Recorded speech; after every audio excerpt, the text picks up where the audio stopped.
ciidda aad ku taagantihiin baa hanti idin ah ayadaad leedihiin oo ilaahay idinka beeray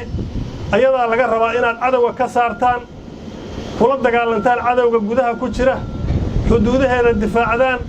ciiddaasu adinka idin sugaysaa oo wiilalo ah oo dhallinyaro u ah oo askar u ah u dhaarto oo laydiin qoray marka ugu horraysa waxaan idinkula dardaarmahayaa in aad waxaad ku dhaarateen magaca ilaahay oo aad ku dhaarateen horta ka baqa asaga ilaahay waxaa looga baqaa wixii waajib uu kugu yeelay oo kugu farad yeelay oo salaada ugu horrayso in aad ka soo baxdaan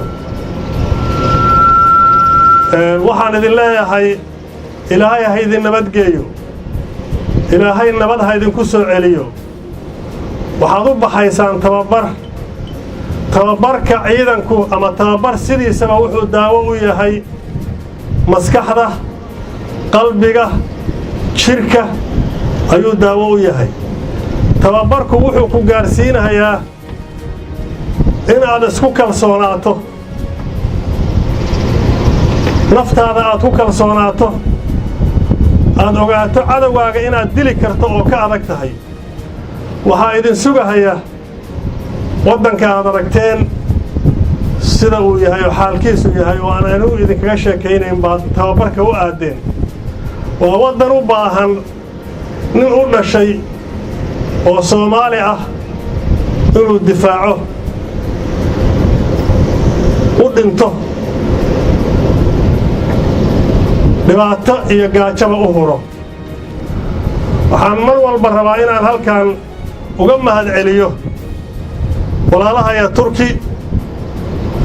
runtii waxbarashada tababarka saaxiibtinimada ay nala garab taagan yihiin waa mid aanan iloobi karin oo aan mar walba haddii ilaahay yiraahdo annaga iyo ubadkayagu ay xasuusan doonaan waxaan rabaa inaan idin yiraahdo ilaahay ha idin soo nabad celiyo adinkoo nabada familkiinna iyo caa'ilada iyo qaraabada nabadana ilaahay idinku soo celiyo waxaan idinkula dardaarmahayaa sidii aad ku soo qorateen waad weydeen ciidanka Gorgor dhibta aad u marteen iyo markii aad ka mid noqoteenba sida aad u faraxdeen intaba laydinkuma qorin qabyaalad waxaa laydinku qoray qof walba fayl intuu galay kan ugu dheer ugu akhlaaqda badan ugu asluubta badan baa laydinku qora waxaa laydiin tababarhayo oo laydiin qorhayana waa waddankiinna iyo ciiddiinna inaad u dhimataan ciidda iyo waddanka uma dhiman karo nin balwad leh balwad ha baranida iska ilaaliya meeshaad tagtaanba iyo haddaad soo laabataan balwad ha iska ilaaliya dalkiinna wax u soo barta